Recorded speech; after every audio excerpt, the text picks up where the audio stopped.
Hello, Cherries fans. Welcome. I can't believe I just winked then. Welcome to the opposition preview. This Saturday, Bournemouth travel to Craven Cottage, where we have a rather impeccable record. We last lost there in 1992. Since then, we've drawn 4 and won 4. Now, Fulham, a bit like us, and no disrespect intended, they are a lower half side, right? But in many people's minds, Bournemouth aren't in the relegation conversation, but they are. Well, some of their fans are looking over their shoulders, put it that way. Should they be worried? I'm not sure they should be. We'll have a chat about that. But what's happening off the pitch there as well? Recently, there's been loads of conjecture about the ridiculous pricing. There's been protests. And the sentiment, it certainly feels fractured between the fans and the ownership. And also, just when will the Riverside stand open? To talk about Fulham, there's only one person we need to chat to, and that is Sammy James from the Fulhamish podcast and YouTube channel. Hello, Sammy. How you doing? You all right? Yeah, I'm good, thanks, mate. Good to be back on as ever. So talk to me about Fulham for the 23-24 season. How's it been going in your eyes? I think mixed bag is the absolute definition because there's been some real low points. We've had derby defeats, we've had some, quite poor displays, but then some real highs. I mean, for us getting to the cup semi-final and pushing Liverpool all the way was honestly such a welcome boost. Fulham have never done anything in the Carabao Cup. It was the first time we'd ever got to the semis, let alone a final or anything like that. And to push such a team all the way was testament to, I think, the quality of what we've got. But, this season has just had its real, difficult moments. And we're in one a little bit right now. I think as soon as we lost Mitrovic in the summer, it was always going to be an uphill battle for us. To be honest, I think probably the worst performance of the season was on Boxing Day against you lads. That was an absolute horror show from us. So, yeah, I mean, honestly, right now, just give me 13th. Just give me 13th and an unremarkable end to the season, and I will take it and cash it in the bank right now. I mean, the inconsistency must be frustrating because you're smashing 13 goals in 3 games. It was, what was it, Forest, West Ham, and then I thought you were unlucky at, arguably one of the best teams in the league, losing 4-3 at Liverpool. Yet then you have, I think it was 2-0 to Burnley, of course, against us on Boxing Day, as you said. You didn't really look yourselves then, but then on New Year's Eve you beat Arsenal 2-1. Is that the story of your season? Yeah, it really has been. And it's just that this team can pull it together when it wants to, but at the same time just has this amazing ability to shoot itself in the foot. And that was actually what we didn't do last year. We were so consistent last year. I think actually, and I might be wrong in the end, but it certainly was the case at the time when you guys beat us back in April at the Vitality. It was the first team from the bottom half to beat us all season. Right. We beat all 3 relegated sides home and away. It was just really we were rubbish against the top 6, but we were ruthlessly consistent against the bottom sides. And that's just kind of fallen apart a bit. It's still kind of true. Most of our wins still have come against bottom side, but it's not been quite. I mean, it was almost like a statistician's dream last year, what Fulham were doing. And this past month, I think everything has just caught up with us. A lot of games. It's almost been like we've been playing in Europe. Those 2 Carabao Cup semi-finals, plus getting to the 4th round of the FA Cup, plus all the Premier League matches as well. It's just caught up with us a little bit. And a small squad's being tested. And I think from a Bournemouth perspective, you're just catching us at the right time. I think you've almost, because I think from next Saturday when our 2 AFCON players come back, Alex Iwobi and Calvin Bassey, I think we'll be a lot stronger and in a much better place. This is the kind of final weekend for us where we don't have them. We've really missed them. But there's no question that Marco Silva isn't the man. He is the man, isn't he? There aren't any conversations on Fulham fans' lips. No, only stupid Fulham fans' lips. I'm being completely honest. If anyone wants Marco Silva out, then they're absolutely crazy. I don't think anyone really is seriously saying that. Burnley was a bit of a weird, and I think Silva maybe didn't manage the game perfectly, but also you can't count on Bernd Leno just making the weirdest individual error ever. So no, everyone loves Marco Silva. He's the king. I was watching the Jack and Joe show on Fulhamish YouTube, and it's funny because I look at the table. You're only 1 point fewer than us at the moment. Yes, we've got a game in hand, but it seems to them like they were looking down a bit over their shoulders with some concern. The Bournemouth fans at the moment, we're not doing that at all. Is it just the form that's making you worry? Yeah, I mean, if you break down, yeah, but because of your terrible start, effectively you guys are Mm. showing top 10 form in the last 2 or 3 months, and that's definitely not been the case from us. I think we're just nervous. We just want to get to safety now. I think we know that this Fulham team is a bit limited this season, and it's got some good players, but it's not the full package. I think everyone's just knows that something like getting like a top 10 push is probably beyond us. It's just about getting to safety. So I think why everyone's just nervously looking down. And also there's been about one win in 10, 11 games. I haven't done the Yeah. maths. So I think naturally people tend to look downwards rather than upwards. But you've backed up. I mean, you've got it's sort of one in, one out, wasn't it, in the transfer window? I mean, Vinicius is gone, but then you've got Brozier in from Chelsea, who clocked up a few minutes the other day. What do you make of your activity? And did you expect it to be quiet? I think we did. Fulham made that pretty clear all window that there wasn't much room for manoeuvre. I think Bournemouth and Fulham are in the same position whereby because we have you can lose 105 million pounds if you've been in the Premier League for the last 3 years, Yeah. but because we haven't, I think our figure as well as Forest is 83 million. And I think Fulham keep saying that they're really close to that limit. I mean, considering we got best part of 50 million for Alexander Mitrovic, I think some Fulham fans are Mm. struggling to work out the maths of how we're so close. But I think also Fulham probably are looking at the Premier League race and thinking for minimal January investment, we'll probably see this through to the summer where we'll get a load more cash. The limits will ease for us three clubs if we all stay up. And then we might be able to do some more spending there. I think the Breuer thing was like, we might sign him, and then Raul Jimenez got injured, and then I think it was like, right, we're gonna need to press the striker button. I mean, I think Yeah. he might be okay. I don't know. I know as much as you about Armando Breuer. He came on and looked okay Yeah. for 15 minutes, but he's not scored a goal for several years. But then again, nor had Raul Jimenez. So we seem to be that kind of. We've honestly become therapy for footballers. I swear, we are we are the priory for footballers. We'll get you back on your feet. But surely, Sammy, surely Fulham have got loads of money to spend, given the ridiculous ticket prices that's going on at the moment. I've seen a lot of the, Fulham organisations, like yourself as a podcast, the Supporters Trust, obviously unhappy with what's going on. Just explain to Bournemouth fans that aren't in the know what's going on there, because there were some protests recently, a lot of people questioning the overly inflated ticket prices, let's say, and that's being kind. What's happening there at the moment? I mean, it's much of a continuation of what's been going on for several years. It just seems to be getting worse and worse. The louder almost Fulham fans shout, the more that the club seem to want to actually dial up the prices. There's big debate in the fan base, and not everyone is on the same page. It's Mm. very important to say. But I mean, look, if you wanted to turn up to this game and you're not in the away end this Saturday, the cheapest realistic ticket to get is £59. And no disrespect to Bournemouth, should Fulham Bournemouth ever be 59? That's behind No. that's behind the goal. That's not side Yeah. of pitch. That's not with any. It's not with a free program or a hot dog or anything. That's just a bog standard ticket in the Hammersmith end.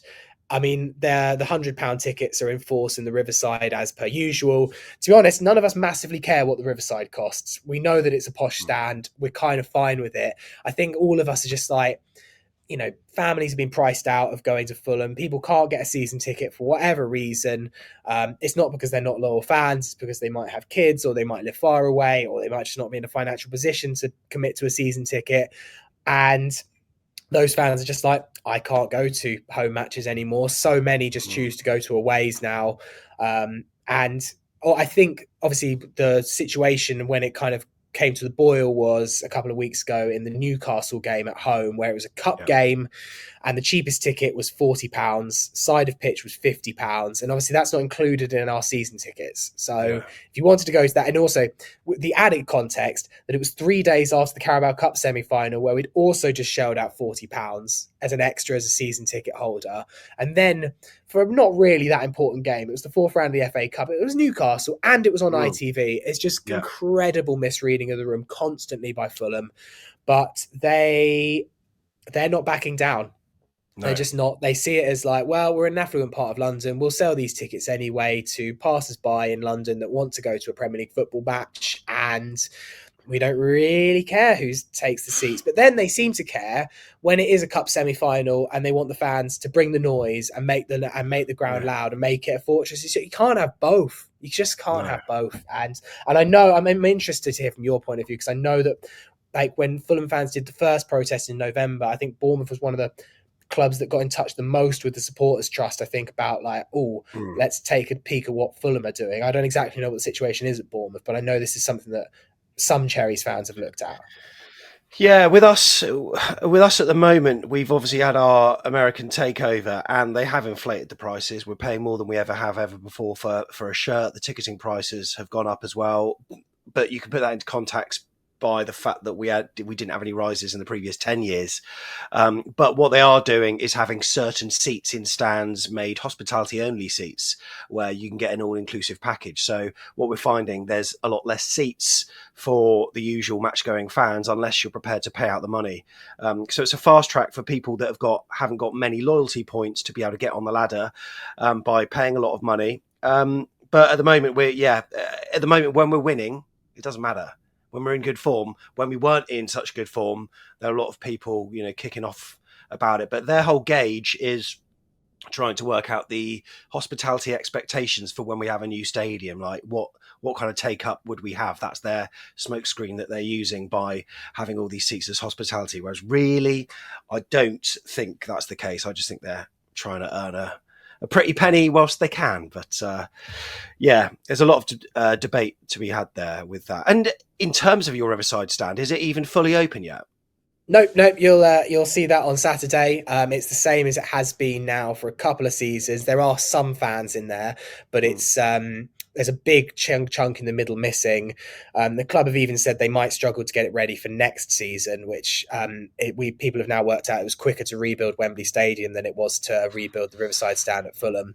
It's been a long time coming, but it's my only hope in all of this that actually once that Riverside opens, they'll get all of they're missing out on a lot of hospitality revenue because of that. My hope is that they'll go, okay, we've got all our fancy Cohen lounges and Haynes lounges and Riverside lounges and SW6 lounges open. We've got thousands of hospitality people. Maybe we don't need to like gouge the eyeballs out of just ordinary fans in the Hammersmith end. Is the hope? It's hope. It's hope. Okay, then. So on to Saturday then.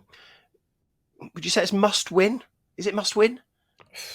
I think must win is a bit strong, but we could really do with a win is maybe the phrase. After you guys, we've got Villa, Man United away, Brighton at home, I think Wolves, and then Spurs. You're not looking at any games coming up and thinking like guaranteed 3 points. We've kind of used those games against Everton and Burnley, and we only got draws.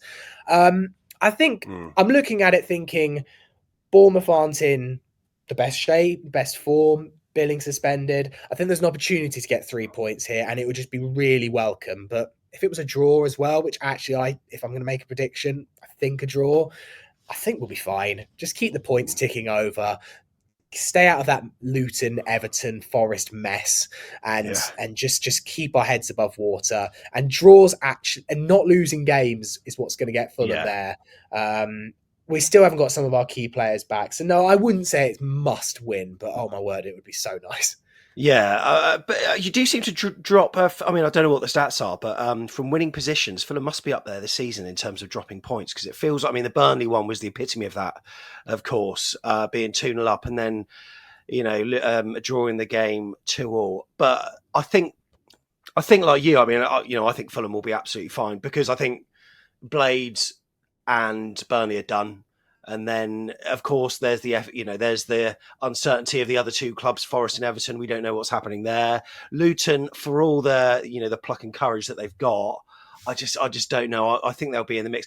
You are a level above that, and I think we're probably a level above that as well. So much so that I think when we have the relegation conversations next season, people always give us a little mention.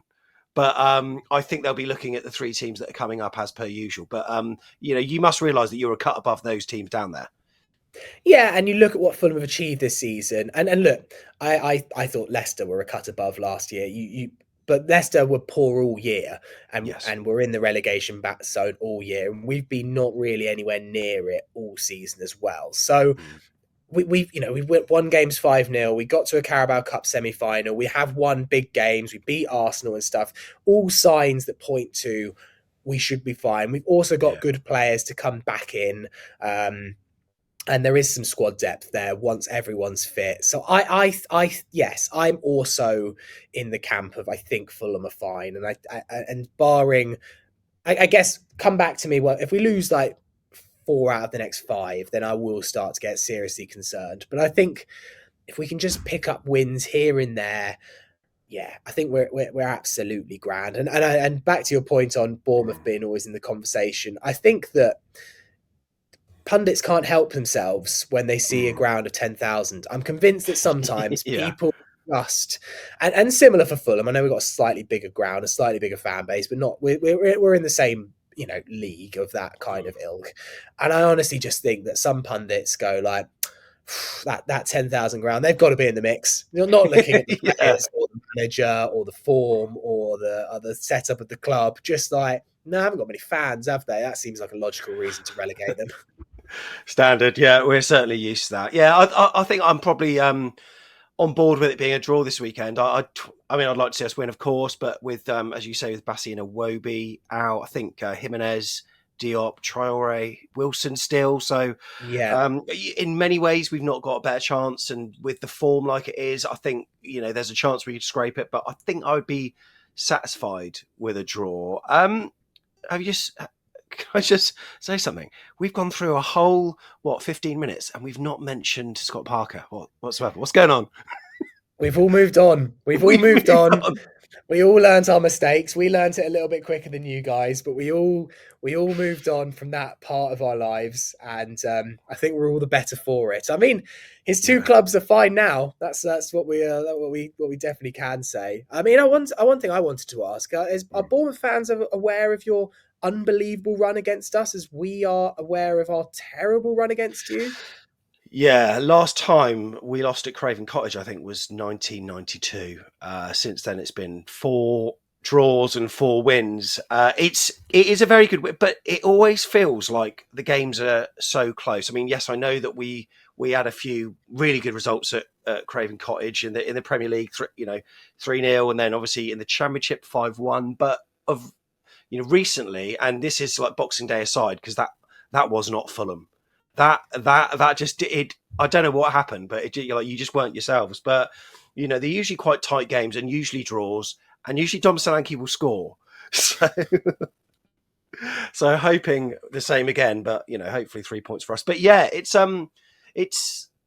always a contest between us two, isn't it?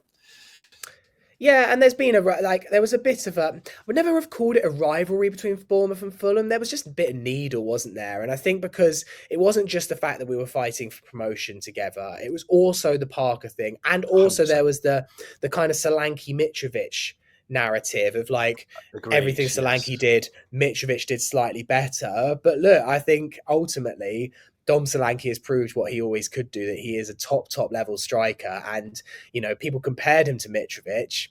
Well, I mean, who's having the last laugh now? Because Dom Solanke's, one of the top scorers in the league, and he's absolutely smashing it. And Alexander Mitrovic decided to sell his career down the river for some extra cash. So it's almost like you start going out with a girl and then you bump into someone that you knew previously that went out with her before, and he's telling you, look, stay clear, just absolutely stay clear of her. But you're doing your natural thing and being defensive at first and saying, no, she's wonderful, she's this, she's that. and then it all unravels. And then afterwards, you sort of bond over a pint and say, "Yeah, you were right." So yeah, that's what's happening with us. So then, what's your scoreline prediction then? What are you going for? I think 1-1. Yeah. I know that's quite a boring prediction, but I can just see it being quite a cagey game, a tactical game, a little bit of a battle in midfield. I think the Fulham that you saw on Boxing Day won't happen again. I think like we've had a good week and we're prepared well for this game, and that we are lacking in certain areas, but our first 11 is still pretty good. But I've been so impressed with Iraola. No doubt he'll have found some weaknesses in this Fulham team. I think it'll be 1-1. Fulham score first and Bournemouth equalise. That's my prediction. There you go. There you go. I'm going for a 1-1 as well, but that may change tomorrow because myself and Tom will be on with our preview show. Make sure you stick around for that. Sammy, it's been a pleasure to have you on. Thank you very much. Pleasure, man. Thanks as always. Yeah, and go check out Fulhamish. The links are all in the description down below. But we'll see you tomorrow with myself and Tom, and we'll talk you through our predicted teams for both sides of the Cherries.